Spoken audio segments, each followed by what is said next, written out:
dance, and when Blair used to just sit there silently and take it. It was such a good time. It was such good times. I'm so happy to be here, you guys. I actually left the city recently for a day. It was terrifying. Don't recommend it. It was scary. Like, do you guys ever leave the city for a day and remember that you're crazy? Does that ever happen? Like, I left New York for 24 hours, and I'm like sitting in the middle of this grocery store in a small town in Pennsylvania, you know, in the middle of nowhere, and I'm just sitting there talking to myself, you know, as you do. And this poor woman's looking at me just so scared. She's just like, "Miss, are you okay?" I'm like, "Wait, you can see me?"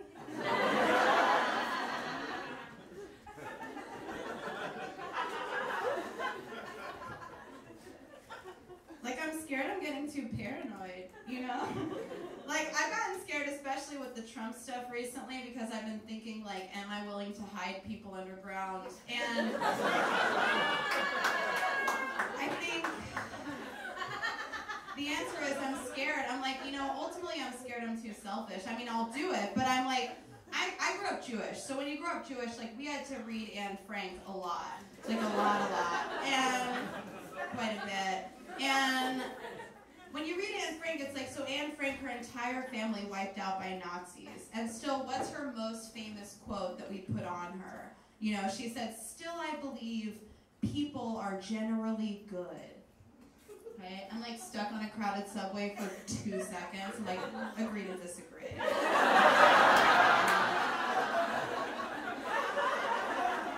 don't see it.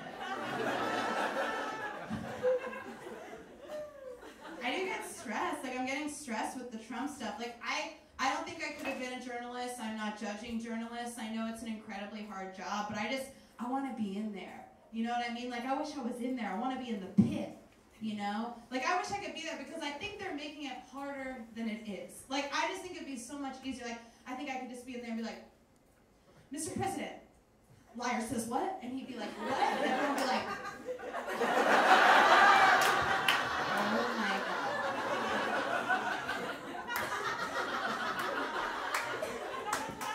And he'd be in jail.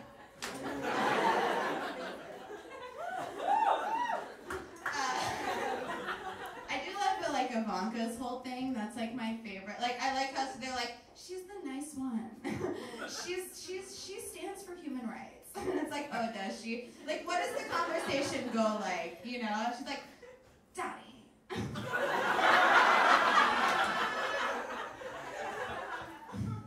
"Daddy, will you please not take away gay rights and rights towards trans youth and don't ban the Muslims?" And he's like, "No." "No, I'm not going to do that, Ivanka." And she's just like, "Daddy said no." And then Time Magazine's like, "Ivanka cares." I don't have an ending to that joke. Sorry. I love the GOP stance in general, because if you really break it down, like, I can't believe that it's still standing up. You know what I mean? Like, I love this. Like, people are just like, "Hi, I want to be born." And they're like, "Yes." And they're like, "And live, and eat." And they're like, "Enough." Enough. I wasn't, like, surprised when Trump was elected, though. That was very sad. But I'm not originally from New York. I'm originally from Oklahoma. And like I said, I am Jewish. And I was also Jewish in Oklahoma. So, and my friends up here, like, they were very surprised. And I was sad, but I wasn't surprised. You know what I mean? Like, I lived with a girl out of high school in Oklahoma who didn't drink water on principle because, quote, "that shit don't taste like nothing."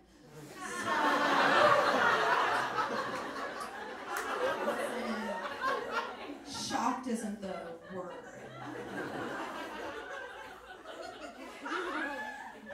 No, but you know, politics aside, I actually don't believe that men should exist. And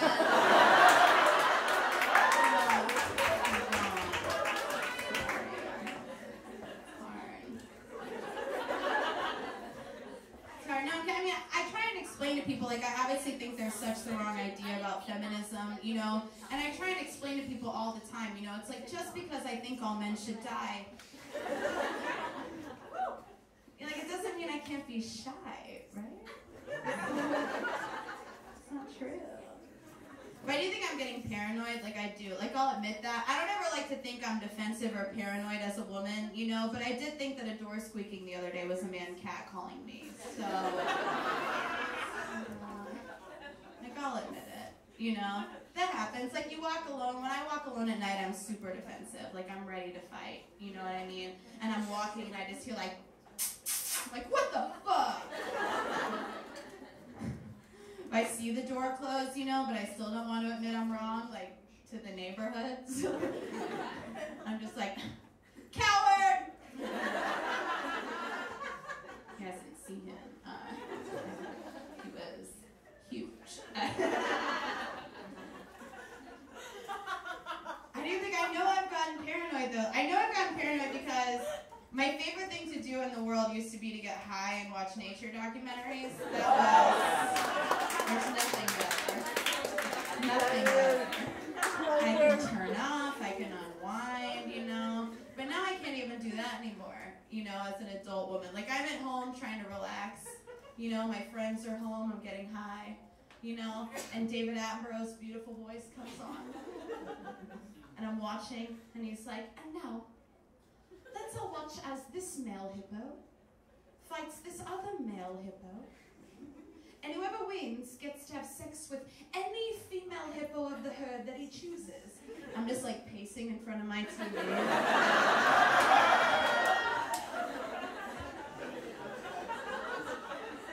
My friends are like, are you okay? I'm like, are we seeing this? Are we seeing this?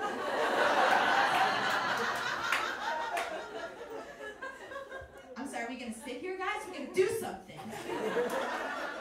You know, get in the car, we're going to Africa.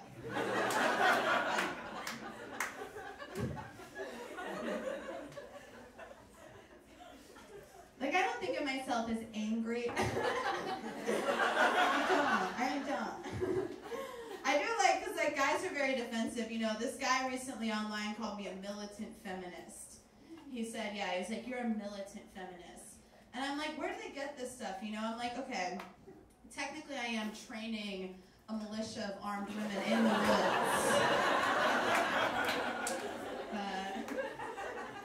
Like, if that makes me a militant feminist, then I guess every woman I know is a militant feminist. Right, ladies? If you see a man trying to drink water or consume food, right, I want you to slap it out of his hand, throw it as far away from him as possible. Right, he's been given enough privileges. I said that online once and a guy was like, what about us? What about food for us? And I was like, not for you. You're cut off at the source. I'm a very relaxed person, very chill. Low-key, I get that a lot. Demure, I've been called. Yes. Victorian, I get quite a bit. Quite a bit. Anyway, I think I've gotten, like, it's past the point of no return, you know what I mean? Like, my weed intake has tripled since the election. There's no going back. I see some nods. Yes. Hello. There's no going back. I knew it, too, because, like, all my friends who have their lives together, like, that's what they have to say about me. You know what I mean? Like, that's their compliment. Like, they're like, hey, Marcia, how are you? Oh, good, doing good. Yeah, how are you? Still high all the time? Yeah, you know, I tried to smoke weed once in high school and I was totally debilitated. Like, how do you do it? I always get asked that. How do you do it? How are you high all the time? And I always feel so flattered, you know, I'm like, wow, no one's ever asked me. Thank you so much. I guess advice, if I have any, would just be stick with it. You're going to be incredible. I do think, I know that New York has, like, got me past the point of no return, because it used to be, when I lived in Oklahoma, I'd have bad days, you know. When you're from your hometown, you're like, soon I'm going to escape. You know what I mean? And soon I'm going to move to, I went to college in Portland, Oregon. So I'm like, soon I'm going to go to Portland, right? And then I moved to Portland. And, woof. It's, Portland, you're great. But I didn't understand that, like, liberals could be so up their own ass. You know, I didn't get that. Until you moved to Portland. When I left about Portland, I worked in a liquor store in Portland.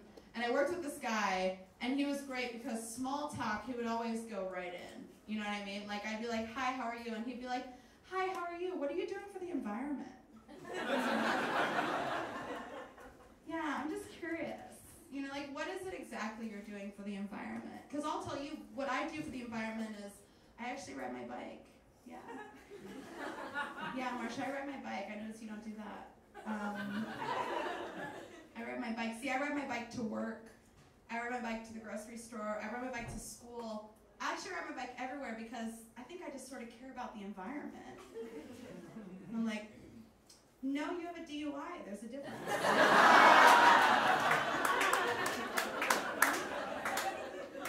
Unless that's a solar-powered ankle bracelet I'm seeing. Maybe save the lecture, Kevin. But now I live in New York and it's brutal. Because like when I lived in Portland, I'd still have bad days. I'd be like, soon I'm going to leave. I'm going to move to New York. And now I live in New York and I still have shitty days, you know. We all still have to live with ourselves. But now I live here, so I wake up and I'm like, you know what, soon, kid, soon you're going to be better. Try harder.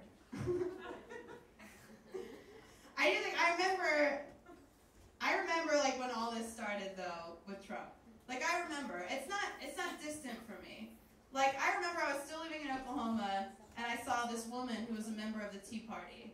And she had a t-shirt that had a picture of Obama next to a picture of Hitler. Sure. For sure. And then it had a picture of the hope symbol next to a picture of the swastika. And it just said, quote, Hitler gave good speeches and had a symbol too. ...